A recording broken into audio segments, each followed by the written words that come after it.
to us is Mission Control Hawthorne, where our teams are monitoring the vehicle, checking in on all of its systems, and the capsule is currently go for launch. Once the crew lifts off, it will take them about 27.5 hours to reach their destination, the space station, with Dragon flying autonomously the entire way. The crew won't be doing any manual flight tests along the way like we saw during DM2 earlier this year, but will always have the ability to take control of Dragon if necessary. Any manual flight tests make sure the along crew the way, has like we a saw safe journey. Our team in Mission Control will be monitoring their progress along the way. On console or headset are 6 key positions who are monitoring the health of the vehicle and crew. The mission director, responsible for mission success, is in charge of the room. The person that you'll hear talking to the astronauts is the crew operations and resources engineer, what we call the As a core. reminder for all Falcon 9 teams, 55.43 is open for the poll for crew ingress.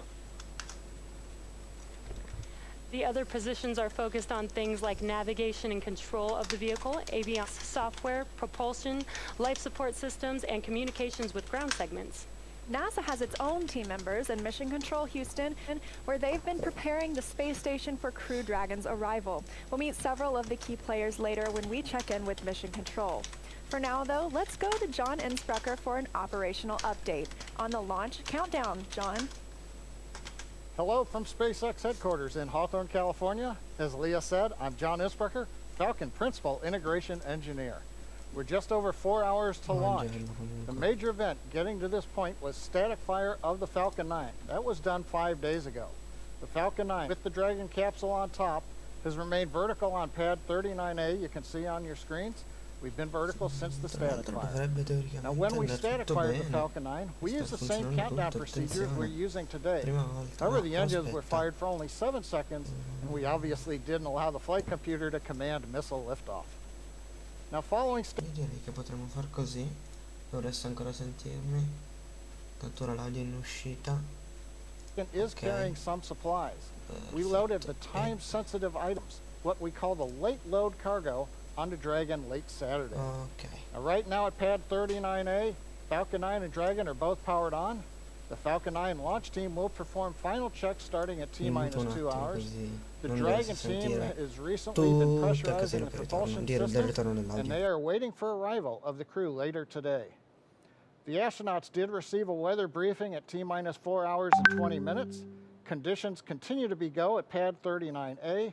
The weather officer predicts a 50% chance that rain in the flight path, thick clouds, possibly static electricity at ground level might be an issue, but they're actually sounding a little optimistic that the weather boundary we've seen coming towards us may not make it and will stay away long enough for a launch today. Also around the world, splashdown locations in case of a contingency are go.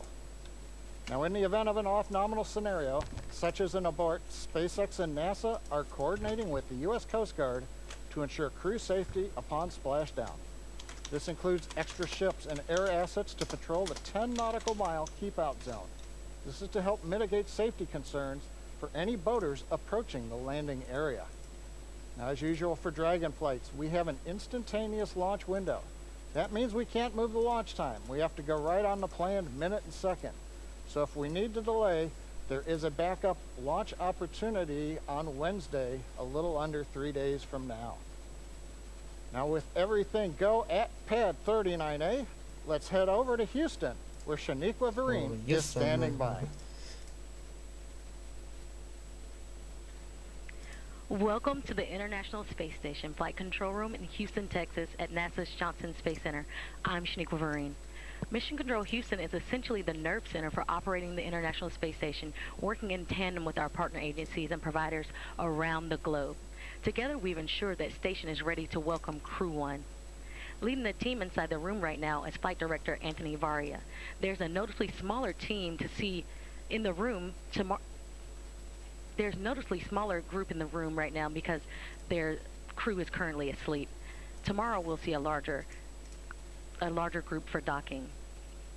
A few hours before Dragon arrives at station, NASA's Anthony Varia will again take the flight director's chair to lead the team through Dragon. He'll lead the joint NASA-SpaceX go-no-go polls once we're in integrated operations with Mission Control crews here in Houston and at SpaceX in Hawthorne, working in sync to bring Crew Dragon to its new home in space. A little bit later, I'll go through all the work we've been doing in space and on the ground to prepare the station for Crew-1's arrival. Until then, we'll keep an eye on today's countdown to launch, and we'll check back in with you soon. Let's head back over to Kennedy Space Center. Marie? All right, thank you, Shaniqua. The astronauts will begin suiting up in just a few minutes, and one of the NASA traditions they've continued is designing the patch for their mission. So take a look. Crew-1 marks the beginning of sustained government commercial partnership missions to the space station, and this Crew Dragon spacecraft is the focus of the patch here. The spacecraft is flying from the bottom left toward the top right, representing ascent and insertion into orbital flight. And the Crew Dragon is superimposed on a background of stars and completes the outline of a dragon's head. The letter C borders the patch, which together with the number 1 in the foreground represent the mission shadows of the legacy human spaceflight programs are along the border. Of course, that's Shuttle, Apollo, Mercury, and Gemini, to honor and recognize their contributions to the Crew Dragon capsule. The outline of the space station is also on the border to acknowledge Crew Dragon's destination and its contribution to maintaining a human presence in low Earth orbit for the United States and our international partners. You might notice that there are no individual names or flags on the border because the patch honors not just the crew members on board, but all of the NASA and SpaceX employees who have worked together to make this sleek and elegant spacecraft. This patch honors their vision, service, and support. The Crew-1 astronauts dedicate this patch to their families. And you know, I have to tell you, when I saw this patch, it made me smile because of the Blue Dragon. One of the traditions that we have within the astronaut office, and you know, in addition to designing the patches for our missions, is that the class before you gets to name you, name the new class. And when Shannon's class came on, our class, the Bugs, the class of 2000, got to name Shannon's class the class of 2004. And they originally, though, wanted to name themselves. And they wanted to name themselves the Blue Dragons. We denied that, though. They are the Peacocks. But I thought it was kind of funny. No coincidence, maybe, that Shannon is on this mission and that patch has a nice, beautiful blue dragon on it. Very serendipitous, I think. Yeah. All right, well, at T-4 hours, we're actually just inside that, so any moment now we expect to see the crew begin to suit up inside astronaut crew quarters just down the road from us. We'll have a live look inside the suit-up room with the SpaceX team as they begin to help the astronauts put on their spacesuits and perform key checkouts. Now, the crew's scheduled wake-up time, excuse me, was 11:47 this morning. They were probably up a little earlier than that, but that was their scheduled wake-up time to adjust their sleep schedule in preparation for launch. They had lunch at 12:15, and I got to check my phone because I got a text message with what they all ate. Mike Hopkins had New York steak, medium rare, with seasoned fries and dirty rice. Shannon had a juicy medium hamburger with no soggy bun, brioche bun, with sweet potato fries and arugula salad with shaved Parmesan cheese and balsamic vinaigrette. Good choice. Soichi had Japanese curry rice with a panko crusted chicken thigh and curly fries. And Victor had lamb chops medium with sweet potato mashed, and same salad as Shannon Walker, but no dressing. I wonder if they had to pre-order, if that was just on the fly. Well, you get pretty much whenever you want in crew quarters, right, Nicole? I'll tell you what, you are so well taken care of in crew quarters, and food, I think, is at the top of their list for taking care of us. And I'm sure that they put in a pre-order for that, but yeah, that was quite the selection. Yeah, all good. I mean, my mouth is watering thinking about all of that. But besides their lunch, obviously, they did some other things this morning, right? They had their routine daily medical checks. Their flight day preparation included reviewing the procedures on their tablets before suit up one final time. And just a few minutes ago, they listened to a weather brief. And so, again, any minute now, we're expecting to see a live view inside the suit-up room. Wow, buonasera a tutti. 7:17 local time with an instantaneous window. The crew is starting suit donning in preparation to begin ingress activities. Vehicle gases are at MEOP, FTS checkouts are complete, and Dragon prop tanks are pressed in preparation for ingress. F9 is not tracking any issues at this time. Upper level ground level and pad escape winds remain go at this time. Launch weather will be a watch item this evening with cumulus clouds, flight through precip, and surface electric field rules as the primary concern. In the event of a scrub, the next available launch attempt will be Wednesday, November 18th. As a reminder, the launch escape system will be armed prior to propellant load today. Procedure 52.911 is open in the event of any crew emergency or crew ingress through launch. Firing 4 will go into lockdown at T-minus 45 minutes and last until spacecraft separation or after the launch escape system is disarmed. All personnel requested to stay in their locations until lockdown is complete. CE, any report on Falcon 9 health? Falcon 9 is healthy and good to go. Copy. CE, MD, any comments? Dragon's looking good today. We had a successful vehicle integrity test overnight. Dragon prop press just a bit earlier, as you mentioned, and we're not tracking any issues. We're ready for crew ingress. Copy all. Unless there's any other questions, this will conclude the T-minus 4-hour situational brief.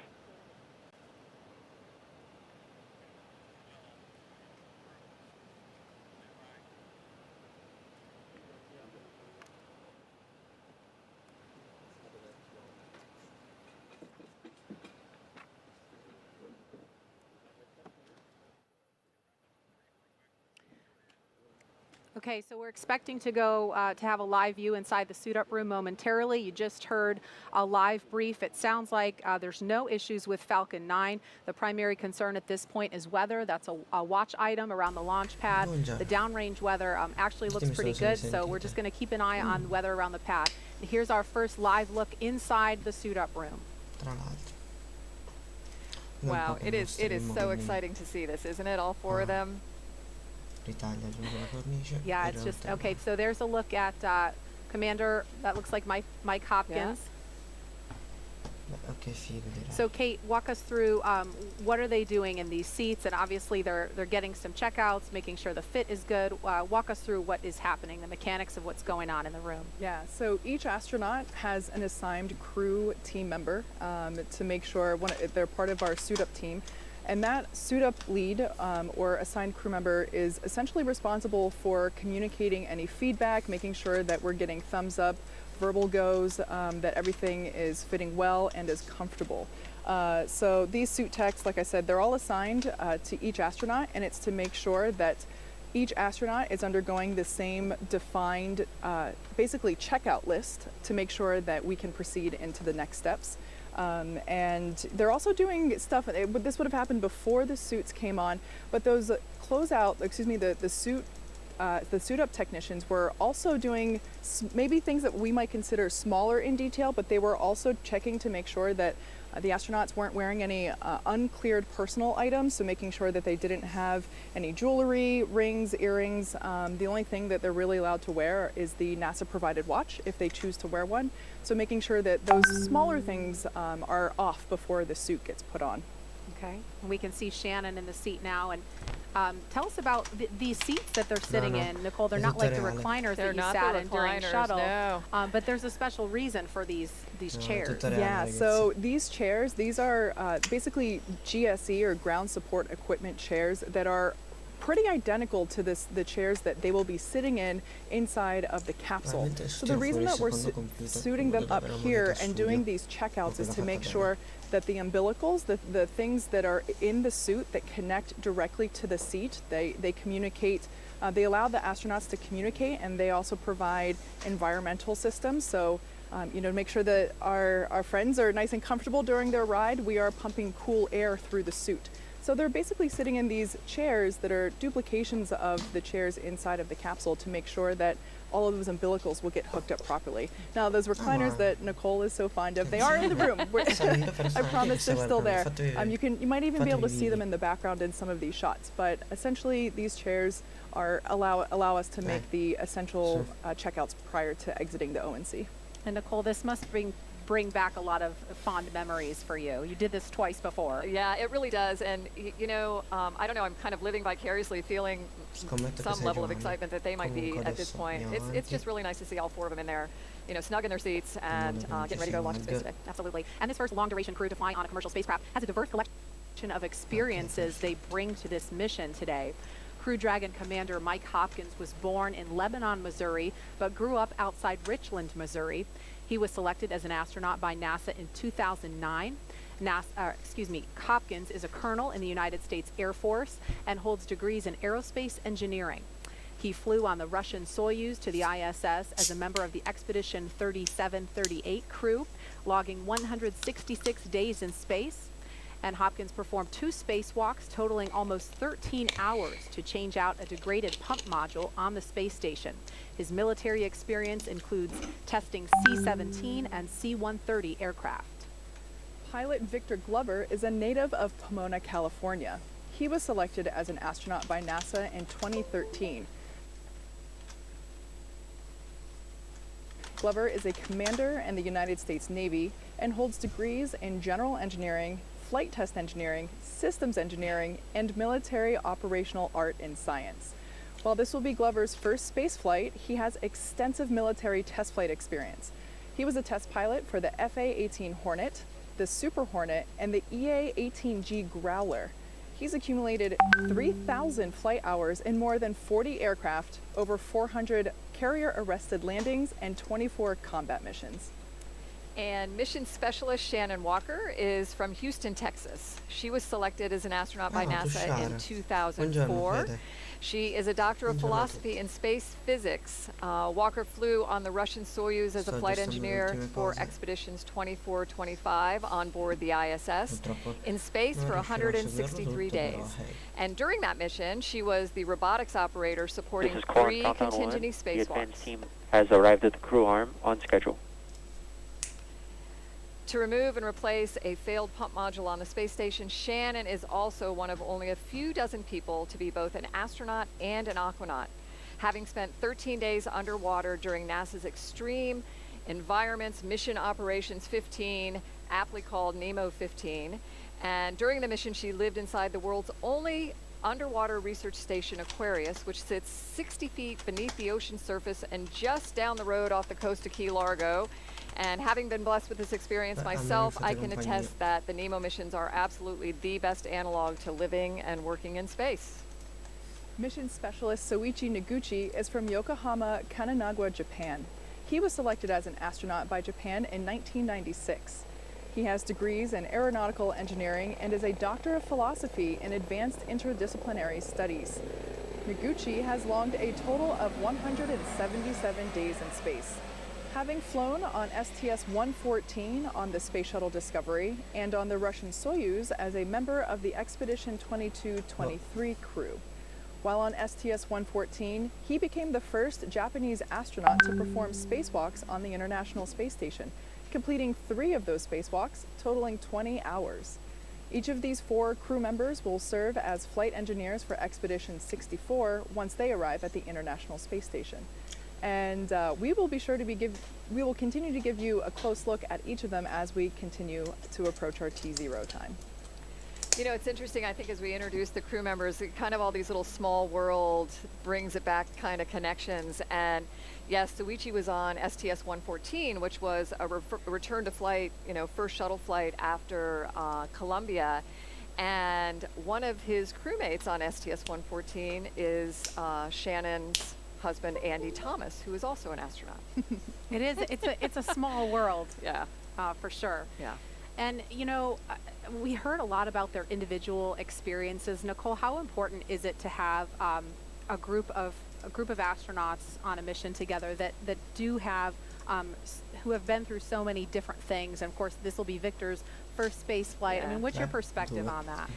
Well, I think it just in general we've seen across many different industries, but certainly NASA, I think, kind of exemplifies this fact that when we bring different backgrounds together, we have a more successful mission, and we can look at solving problems in different ways. And the International Space Station program, without even looking at the crew members here today, has brought together, 15 different countries, 5 international space agencies, all working peacefully, successfully for this last 20 years. I think it's a perfect example of how when we bring these different experiences together, we have real success. Yeah, continued proof. It's also worth noting that even though this is the second crew to suit up for a Crew Dragon spaceflight, they will accomplish several firsts. This will be the first 4-person crew ever on any capsule and on a commercial spacecraft at that. Walker will be the first woman on a commercial orbital spaceflight. Noguchi is the first international partner crew member on Crew Dragon. He will also be the first international partner astronaut to fly aboard 3 different types of orbital spacecraft, those being the U.S. Space Shuttle, the Russian Soyuz, and now third, the SpaceX Crew Dragon. Glover will be the first black astronaut to fly on a commercial spacecraft and the first black long-duration crew member to live aboard the International Space Station. Hopkins will be the first flight test engineer to command an American spacecraft. So making history on many fronts today. Yeah, so just checking back in with the crew there, we see them lifting the visor. What they were doing just before, they were actually pressurizing the suit to make sure that everything was fitting properly, making sure all the seals were in place, making sure, so the spacesuits are custom fitted for each astronaut. They are specially designed to fit their specific bodies. So there's absolutely no chance that you can put someone else's on and you can't mix them up. The same goes for their seat assignments inside the capsule as well. Those are also assigned. But these suits utilize zippers in certain places to help make sure. And so some of what we saw before was making sure the zippers are fully closed in place and making sure that we can apply pressure within the suit for, again, environmental controls. And it also allows us to maintain environment in the unlikely event of cabin depressurization. Aye. So it's safe to say that this mission certainly represents a lot that has been accomplished this year. It's kind of crazy to think that Demo 2 lifted off and splashed down just earlier. Years of cooperation with the cargo program, the cargo resupply program with NASA going to the International Space Station, then developing this crew system that we see here. We had 22 trips to station so far to date, and 9 of those have actually been completed on a reused Dragon, so that's pretty exciting. Like I mentioned, we've had a lot of progress this year. The in-flight abort test was completed in January, and then, like I said, Demo 2 back in May, lifted off in May and splashed down in August. And Nicole, were you able to follow along with that? Yeah, absolutely. I think, just because you retire from the astronaut office doesn't mean you completely separate yourself, Sure. And yeah, I made a point of following along, a lot of living vicariously through Bob and Doug for sure. Just like today is watching these 4. And what's interesting to me is Bob and Doug were in my astronaut class, so it was like watching family. Yeah. And pretty special to see when Megan and Karen, they're our astronaut class. Yeah. Okay, so while there are a lot of firsts that we have accomplished, will be accomplishing on this mission, for Mike and Victor, the most important moment so far was when Soichi and Shannon were assigned to their crew. Mike and Victor had been training with us at SpaceX for a while, along with Bob and Doug, and so when they had their Crew-1 assignment, it was a big deal. The 4-member crew starting training together as a unit earlier this year. Yeah, I remember Shannon saying it was Friday she was a management astronaut, and on Monday she was training for this flight. So it was a really exciting time for her, I know. And while training to fly aboard Dragon is serious business, the crew was able to have a little fun along the way and get to know each other better. Shannon told us that in some ways the pandemic actually made it easier for them all to bond. Once COVID hit, NASA and SpaceX had to find ways to make it safe for the crew to travel. And you can hear the helo flying above us as they get ready to depart the building and ride out to the pad. The crew ended up traveling as a unit and even lived together in a house while they were in Hawthorne instead of staying in a hotel. And at the end of each day, they'd all have dinner together. So spending so much time in each other's company, as you can imagine, allowed them to warm up to each other much faster and obviously get to know each other better than if it were under normal circumstances. The crew also told us that the emergency trainings that they underwent also brought them closer together. Training for emergency scenarios is typically very stressful, and the crew has to approach each exercise with an exceptional amount of teamwork. At the end of these training days, everyone was always a bit sweaty, but mostly smiles as they ate and debriefed around a conference room table. For Mike, he said that those were some of his favorite moments, sitting around the table, sharing stories and laughs with each other. Yeah, and I know they've each talked about how it doesn't feel like work. It's like fun, and you know, I don't want to call it play because it's serious business, but they're having a blast with this. It's clear that this crew has enjoyed the journey with each other so far, and it's going to be so exciting to see them lift off from launch pad 39A in just under 4 hours. We are at T-minus 3 hours, 41 minutes and counting. E ci credo, che bello.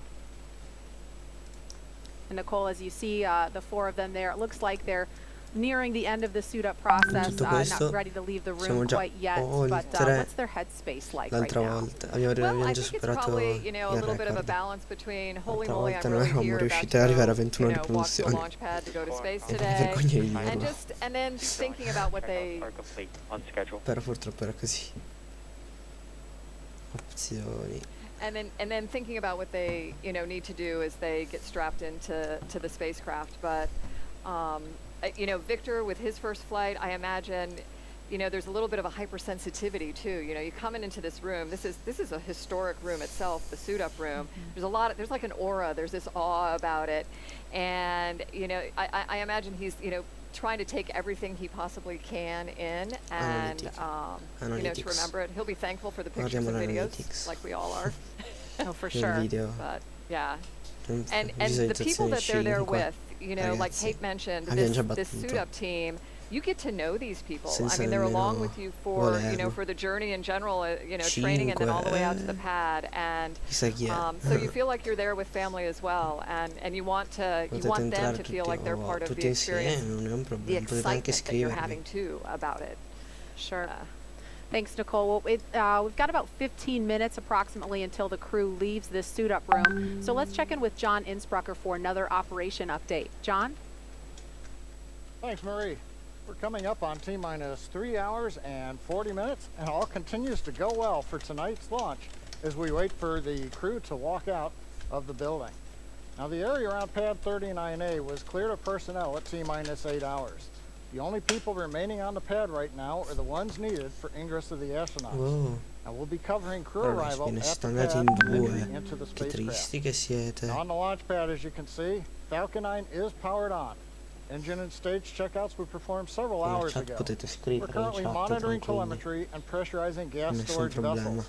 The good news is the launch director and the chief engineer reported in the T-minus 4 hour briefing there's nothing significant to report on the rocket. Now, on top of the Falcon 9 in your picture, at the very top, the Dragon spacecraft. That capsule is ready Se volete for the partecipare, fatemi Functional sapere. checkouts were performed in preparation Volentieri, for the crew's accetto altre arrival. persone. Most recently, the Dragon propellant system was pressurized to final flight pressure about 40 minutes ago. And also, as the mission director reported, all spacecraft systems are go. Good news is the launch range is ready to support the green and go, working no issues at this time. Salve. And finally, on the weather, we're getting ready to release the first of several weather balloons in the last 3.5 hours of the countdown. So while we're waiting for those results to give us a better idea on the upper altitude winds, we are still anticipating acceptable weather for launch. Bene, dai, Things are looking vuol dire good che si with può both Falcon lanciare. and Dragon, and the Strano, weather is la prima cooperating volta, right now l'altra as we volta count down to liftoff. era nato a quel As paese we per get ready colpa for the crew to walk out, per colpa del let's go tempo. back to our team at Kennedy Space Center. Wow, comunque. All right, thank you, John. Looking back live inside the room, again, helos flying overhead. Everybody is getting ready for this crew to make their way just behind us on their way out to the launch pad. It is now T-minus 3 hours and 38 minutes here at Kennedy Space Center in Florida. The crew ate lunch at about 12:15 and listened to a weather brief. Again, the main watch item right now is weather around the launch pad. We just watched the suit techs from SpaceX fit each crew member into their own custom spacesuit inside the crew quarters. And in just a few minutes, at T-minus 3 hours and 25 minutes, give or take, the crew will be making their way out of this famed suit-up room, down the hallway, into an elevator, down to the first floor, and then finally they will make that famous walk outside to see their families and a small group of well-wishers before they head out to the launch pad.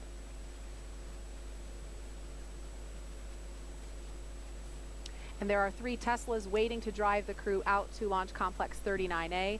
Riding in the first car will be suit techs and the closeout lead. And in the second Tesla, Mike and Shannon will be sharing a ride with the flight surgeon. And in the third vehicle, we'll have Victor, Soichi, and another closeout lead. We will be following that convoy live every step of the way, getting you as close as possible without actually being in the car with them. So I want to point out, you might notice there on the front windshield of that Tesla, there were a couple of stickers. The two Teslas that were utilized in our previous crew missions have those stickers designating that. The first car will be the one that it lacks those stickers. So we have a little bit of a wink there to our previous crew members that will be taking the ride. Very cool. And one other thing that I think is really interesting, we'll only get a quick glance of it when the crew is getting into the elevator before they go downstairs. But if you look closely, you'll see when they get into the elevator, there will be a poster there with a bunch of signatures on it. And those are signatures of individual people in the NASA and SpaceX teams that have worked to make this ride as safe as possible. These folks take it very seriously that the crew's lives are in their hands, and so it's really special for the crew to see their signatures on the elevator when they step in those doors. And we do pay attention. There was something similar to that for shuttle, and I hope everyone that signs those, those murals understands that the crew really takes that seriously and is looking for it as well. That's really special. We also happen to be celebrating 20 years of continuous human presence on the International Space Station. The very first expedition mission launched in October 2000, delivering American astronaut Bill Shepard and Russian cosmonauts Sergei Krikalev and Yuri Gityenko to the International Space Station 20 Novembers ago. A NASA contingent was at the launch site in Baikonur and at the Russian Mission Control Center in Korolev, just outside Moscow, including one of our own broadcasting the launch on that historic day. Ignition. Minus 10 seconds. 9, 8, 7, 6. We have engine start. 4, 3, 2, 1. Il primo lancio sulla SS.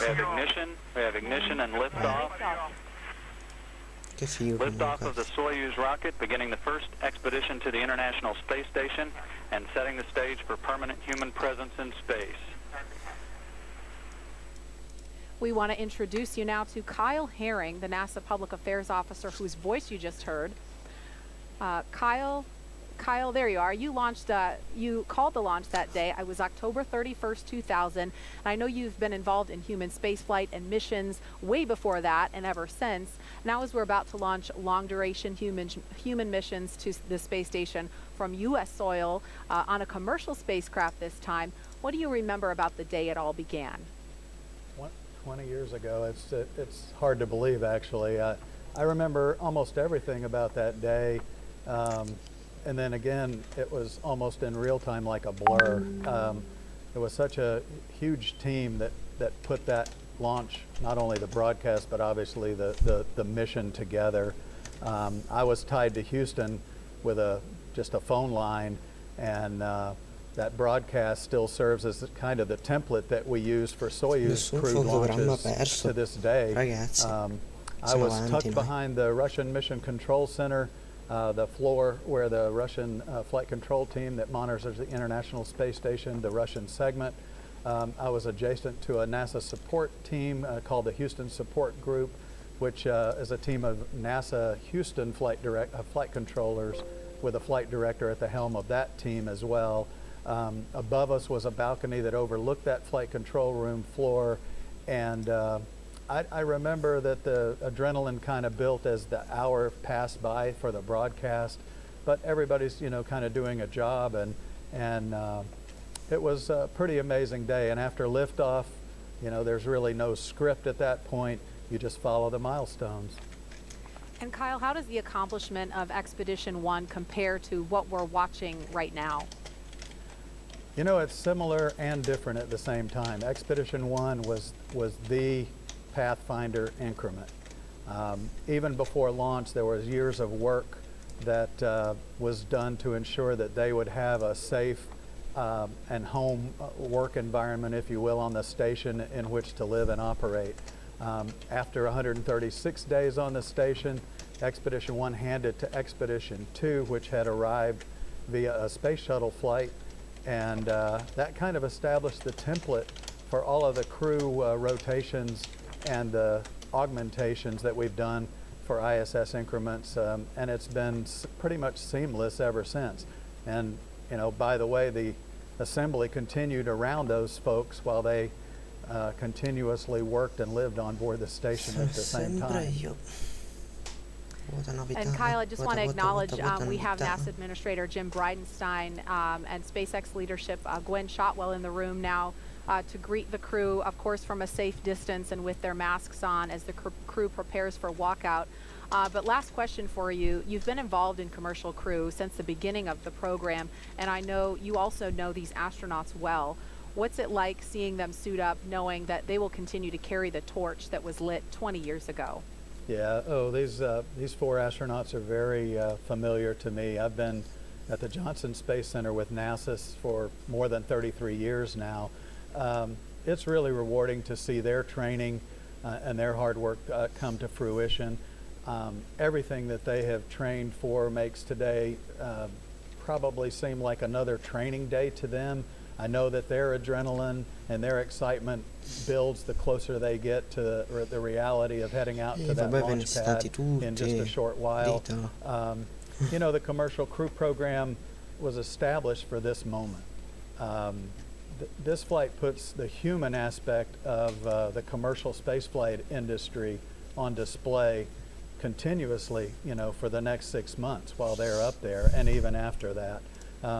Tonight, engineers that are here on the ground who made this day possible, they're going to pause and enjoy this moment, and then they're going to put their heads back down and start continually working toward the next flights. So, you know, it's just going to keep building and building as we continue to rotate and augment these expeditions. You know, NASA enjoys and recognizes its history. The station's been built and sustained by what I kind of refer to as stepping stones and bridges. All the missions before and those since and those that are going to come will enable the research that's going to continue seamlessly on the International Space Station as NASA moves forward beyond low Earth orbit. All right, Kyle Herring, thank you so much for joining us. We appreciate your perspective. Thanks. We're going to turn our attention back to the room. We could see the NASA Administrator and Gwen Shotwell of SpaceX. They're taking selfies with the crew in there. Nicole, I know you probably weren't taking selfies in the shuttle days. Technology's come a long way since Not then. that old. Well, we did selfies and you didn't know if you got it or not. Got it, okay. But this was a really special time because there are people in that room, like I mentioned before, that you want to share it with. We saw them doing pictures with all of the una stampante 3D potresti stamparle. It's nice when the administrator and your leadership come by. Si può comprare, si può fare come idea. Lo compriamo e lo facciamo. Si possono stampare veramente. Now we're about 15 minutes away from the crew walkout. Almeno nel metto. But I just want to draw a little bit of attention to the preparations that are going on inside the capsule. While the crew members are donning their suits, we have what we call the advanced team. We heard a couple call-outs for the advanced team a little while ago, but essentially the advanced team are the people that are now out at the pad doing things like opening that hatch. I did get confirmation that the side hatch is open. We wait as long as possible to do that so that we make sure that the environmental state, humidity, bugs out here in Florida, we want to keep all those environmental things out. So that side hatch is now open. And that advanced team is also doing stuff like making sure the cabin lights are on, making sure that the individual task lights that the astronauts can use during flight are functional, and yeah, making sure that the cabin is ready to go in preparation for the crew's arrival. And again,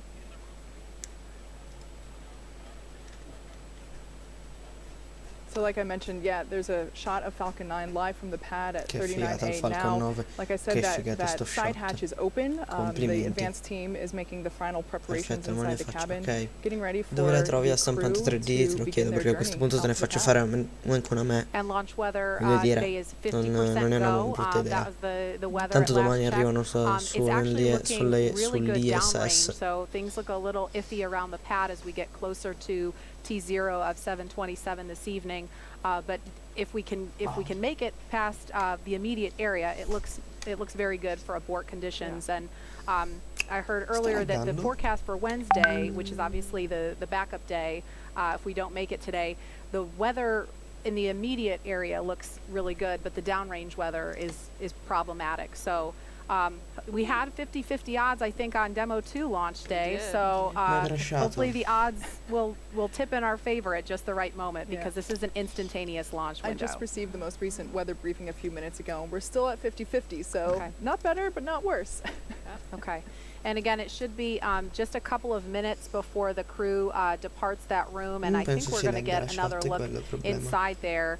Again, we do have, if we could, I don't know if we could take a look outside the operations and checkout building, but we have a convoy stationed out there ready to take the crew. There's a look. And again, there are 3 Teslas. The crew will be split up 2 and 2 in the second and third Tesla. Is that right, Kate? Exactly. Yeah, that first Tesla will have one of our closeout leads as well as 2 suit technicians.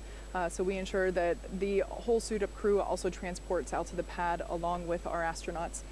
Car 2 will have Commander Mike Hopkins as well as Mission Specialist Shannon Walker, as well as our flight surgeon. And then Car 3 will have Pilot Victor Glover and Mission Specialist Soichi Noguchi, as well as the second closeout lead.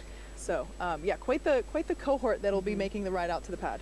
There's also something else special that we want to mention. There's a mural. You might have caught a glimpse of it in that earlier shot. But there is a special mural that was commissioned in honor of the Crew-1 astronauts. I'm not sure if we could get a look at that again. There it is. The mural is titled Aspirants. The kids represent the range of ethnicities across the United States and the world, and that they look toward the future that the Crew-1 mission might bring. The artist, Brent DeHono, hinted that the dragon represents an immense prehistoric animal that evokes awe and wonder. Shannon will be happy. Yeah, and Nicole, I know you've got a special appreciation for art. Yeah, I'm really, when I look at something like this, I think it's so special because it allows us to communicate with other audiences, right? To bring a little more of that awe and wonder into the whole space exploration thing through something like a mural where we're looking out to space and towards our future. In compenso mi è crashato il secondo computer. È un lato positivo.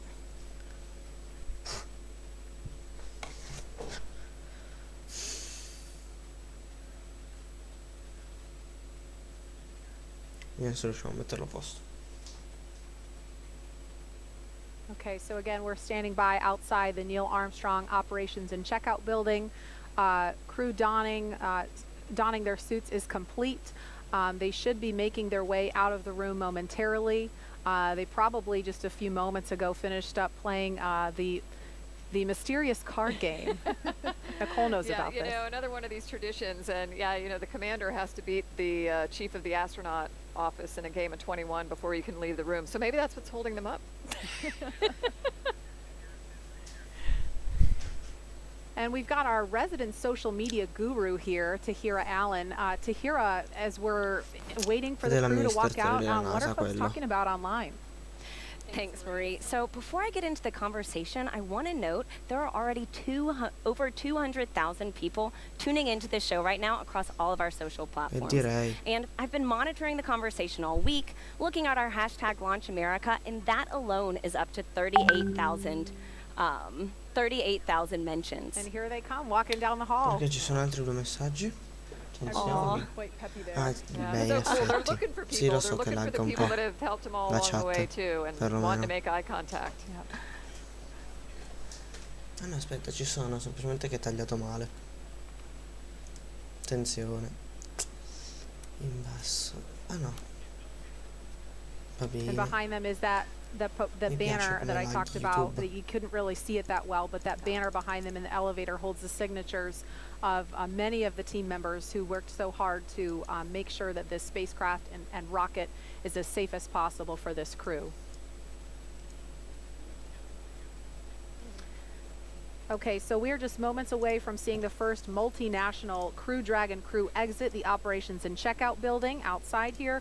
But before we do, we will pause for America's national anthem performed by country music singer Travis Tritt. Il nostro caro amico inno americano. Oh, say, can you see by the dawn's early light, what so proudly we hailed at the twilight's last gleaming, whose broad stripes and bright stars through the perilous fight Comunque l'ultimo messaggio o'er Fede, il the tuo non c'è. ramparts we watched were so gallantly streaming, and the rockets' ragged glare, the bombs bursting in air, gave proof through the night that our flag was still there. Oh, say does that star-spangled banner yet wave o'er the land of the free and the home of the brave? Special thanks to Travis Tripp for that beautiful rendition of America's national anthem. We are now just standing by. This is a view outside the Neil Armstrong Operations and Checkout Building. Inside here is the historic astronaut crew quarters and suit-up room. There's a look at the doors that the crew will be walking out of any moment now. And you'll see stickers around that door. I think the crew actually did put their mission sticker up over the NASA patch over the door the other day. Che escono.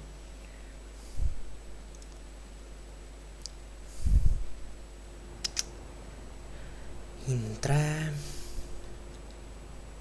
2. As we zoom in there, you can see along the door frame even more stickers. I believe there's one sticker from every mission, but I did notice that there was just enough room to put the Crew-1 sticker up on top. Oh, here they come. Here they come. The Crew-1 astronauts now beginning their journey to the launch pad ahead of this historic mission to the International Space Station.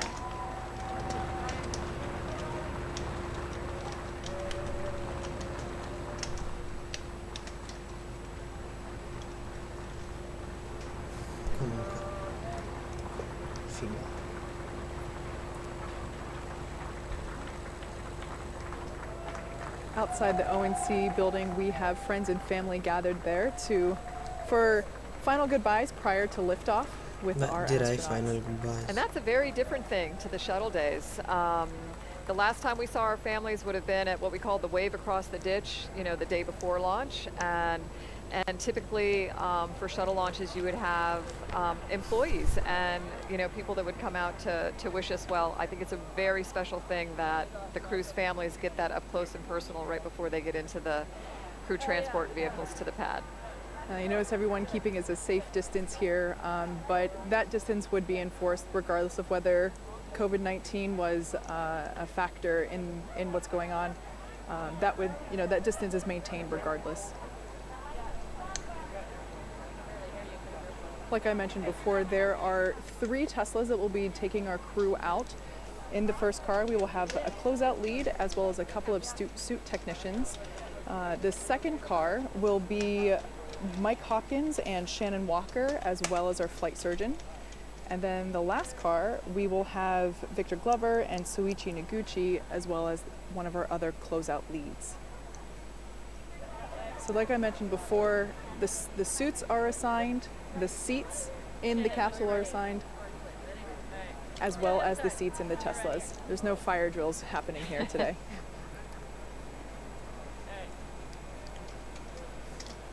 Soichi. You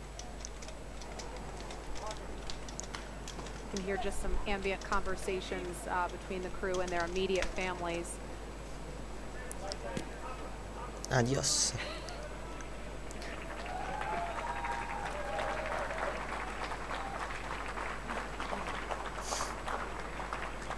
Such a special moment for them to have. Very. This crew has said a couple of times that Soichi is the funniest one of them all, and that comes out here. Yeah, decisamente più bello. Absolutely. più il più simpatico di tutti, sì, è decisamente You know, più this is simpatico. all very carefully choreographed. You can see, you see in one of the shots some of the ropes and stanchions, but there are lots of people involved in the planning of where the immediate families are going to stand, where the small contingent of media will stand, especially in COVID times where we have to make sure we're keeping the crew safe and their families safe.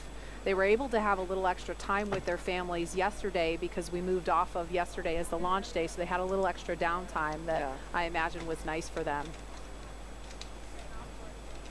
Yeah, you mentioned that everything is very well choreographed.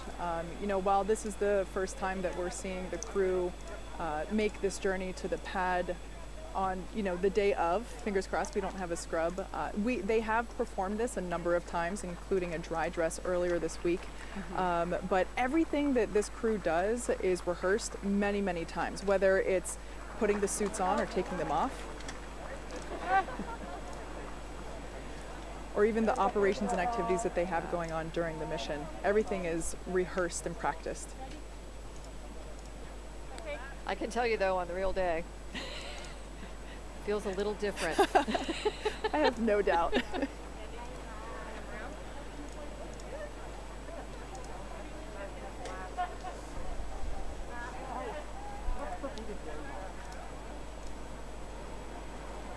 Immediate family members getting a chance to have another moment with the crew before they leave.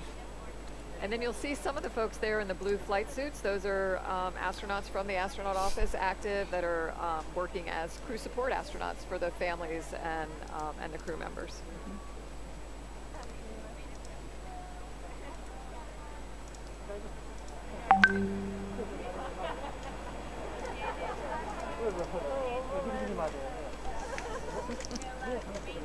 Comunque se ne vanno. So awesome. Che poi prima c'era il distanziamento, però adesso oggi hanno tirato giù il finestrino. Crew mission demo No. 2. You can tell which Teslas those are because of the sticker in the lower passenger side front window.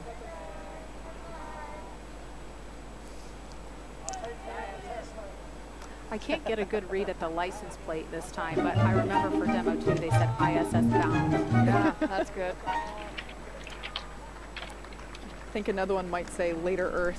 This is Core on countdown 1 for timeline. The crew is departing for the pad on schedule.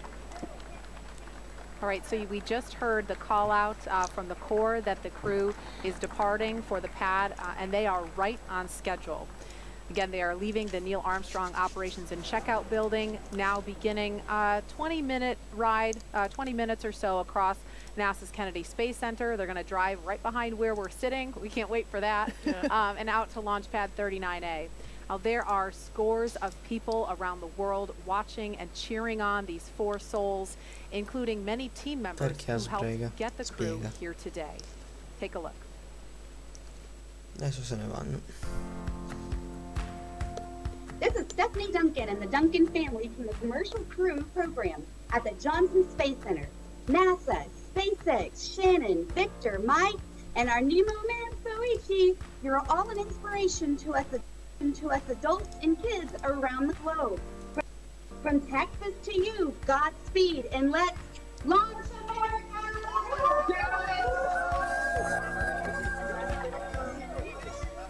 Aloha, I'm Gabriella from SpaceX in Boca Chica, Texas. On behalf of the entire Starship production facility and launch site, congratulations to our Crew-1 astronauts as well as the SpaceX and NASA teams. Shannon, Victor, Mike, and Soichi. Safe travels and best of luck. We hope you enjoy the journey to the International Space Station. Godspeed Falcon 9, go Dragon, go NASA, and thank you for riding with SpaceX.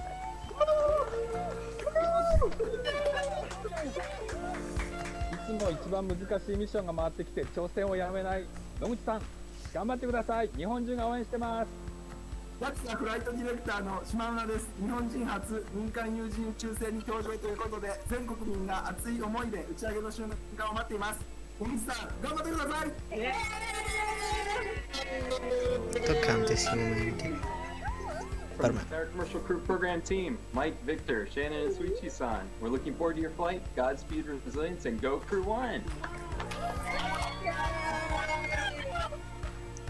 This is Mark Welch from the Commercial Crew Program in Houston. Go Mike, Victor, Shannon, Soichi. Have a great flight to ISS. Go Crew-1. Yeah! Woo! Yeah! This is Micah here from the Dragon team at SpaceX. We've all worked tirelessly to build a reliable vehicle for the crew, and now it's time to fly. We hope that they enjoy a totally rad rocket ride aboard Resilient. Go Dragon!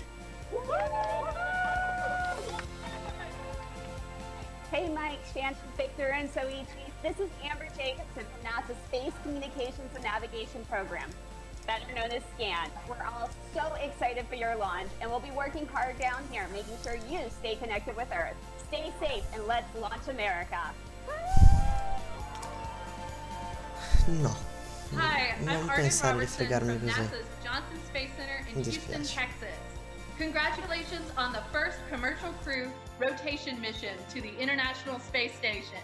Godspeed and good luck to Mike, Victor, Shannon, and Soichi. Go Crew-1!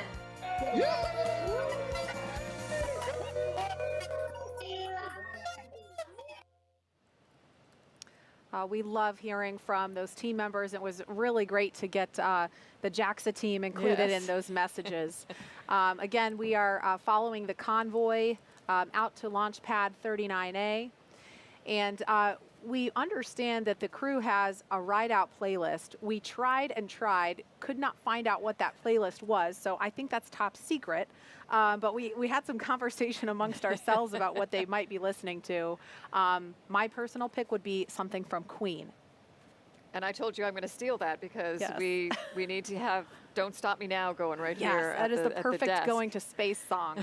Mine would definitely be something by Daft Punk, you know, with the spacesuits looking like futuristic robot aliens. Yeah, I just have to go with Daft Punk for sure. And as we're watching the crew, this is from we're calling it our chase car. The road is shut down in either direction for the convoy, so we are on the opposite side of the road with a camera, literally, so you can be along with the crew every step of the way. Tahira, I know we had to cut things short earlier, but I imagine there's been a lot of reaction to the things folks are seeing, and I'm sure you've got some thoughts on a playlist as well. Yeah, oh my goodness. So, I mean, the top sentiments that we're seeing online are just a lot of patriotism and well wishes for the crew. And that ride-out playlist question is so fun. I think if I'm awesome enough to be an astronaut, I would definitely be playing Feeling Myself. But I think that's something that we should even pose to the public. So for those of you watching right now, head on over to NASA's Twitter, and we're going to get a question out to ask what's one song you would absolutely have to have on your ride-out playlist to the launch pad. Ladies, I'm very excited to see what comes in, so I'll keep you updated. So just real quick on that note, I just got notification of the playlist. Okay, we're all dying to know. What are they listening to right now? So like we mentioned before, they are in two different vehicles. They're on one playlist. We have songs like Alicia Keys, How It Feels to Fly, Phil Collins, In the Air Tonight, Eminem, Till I Collapse, Van Halen, Right Now. So like a pretty big that's mix. one of my favorites. Yes. And then in the other vehicle, Fly Away by Lenny Kravitz, Jump also by Van Halen, Uptown Funk from Bruno Mars. No. That's a good one. That's a good one. Yes. Those are all really good ones. I feel like folks are gonna, I don't know, can we make those the choices, Tahira? I'll let y'all know what comes in.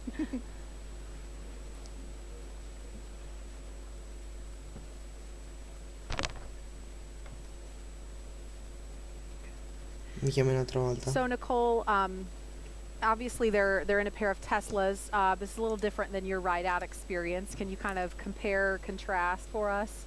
Well, we rode out in something called the Astrovan, which I thought was really cool too. You know, the silver sleek vehicle that was heading out to the pad. But I don't know. There's something about this ride. You're again. The word surreal comes to mind a lot. You know, you're thinking like, I'm in a vehicle that's driving to a launch pad to take me to space, and it's difficult to believe that could be happening. So I wonder did it feel any different the first time versus the second time? Because Victor is the first timer here, and the others, it's their second or even third. And there goes the helo that's leading the way. So that's our cue that the convoy is going to be passing by us pretty shortly. Looks like they're turning right now on NASA Causeway. E te lo giuro, spengo il telefono. Yeah, it's, you know, I think just like launch, on your second time you think, ooh, been there, done that, it's you're gonna, but I'll tell you what, the adrenaline, the feeling is equally as excited on the second time too. Okay, I know you're all watching the convoy, and so are we. We're turning around in our chairs because it looks like, is that the first car? That's probably the lead vehicle there. I think we see the lead car going by, so we're all turned around in our seats so we can watch them in person. Yeah. So something that's really cool, well, I think, yeah, we can see in the background there, they're passing the Vehicle Assembly Building, or the VAB. You know, a very famous building here at NASA, and I just think it's so cool that they're literally driving down the road where the shuttle and the Saturns used to come down on the crawler, down there on Crawler Causeway. And there we see them in front of the VAB now. Woohoo! Yeah. So awesome. All right, so as we're getting an awesome look right behind us of the crew passing by the press site here at Kennedy Space Center, among those of you following along on NASA TV and online are a very special group of folks, some who the crew might even recognize. Take a look. Hello, we are aerospace engineers from the University of Illinois, Mike Hopkins' alma mater. The University of Illinois family would like to wish Mike the very best on his launch and mission to the International Space Station. You're a huge inspiration to all of us. ILL!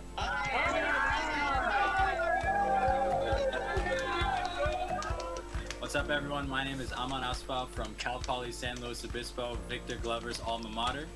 I and my fellow students from Cal Poly want to wish Victor and all of Crew-1 a safe launch and wonderful mission to the International Space Station. You're an inspiration to us all, and thank you for representing Cal Poly well. Hi, I'm Ryan Udell from Rice University Students for the Exploration and Development of Space. And I am Fanny Pandiao with Rice's Society of Women in Space Exploration. All Rice Owls wish Shannon Walker and her crewmates a safe launch. And a successful mission to the International Space Station. Fly high, Shannon! Hi, this is Fuyuki Matsubara from the University of Tokyo School of Engineering. So Ichi, you are a huge inspiration to us all. We are wishing you and your crewmates safe flight and can't wait to see you in space. どうかお気をつけていってらっしゃいませ。Hey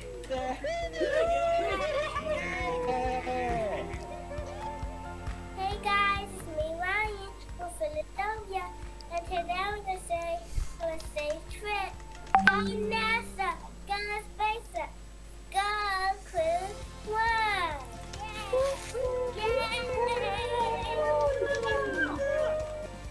Hi, this is Rob Blevins at the Discovery Center in Springfield, Missouri. We want to thank Mike, Shannon, Victor, and Suichi for helping inspire the next generation of scientists and astronauts to go make history like you're going to do today. Go NASA, go SpaceX, go make history!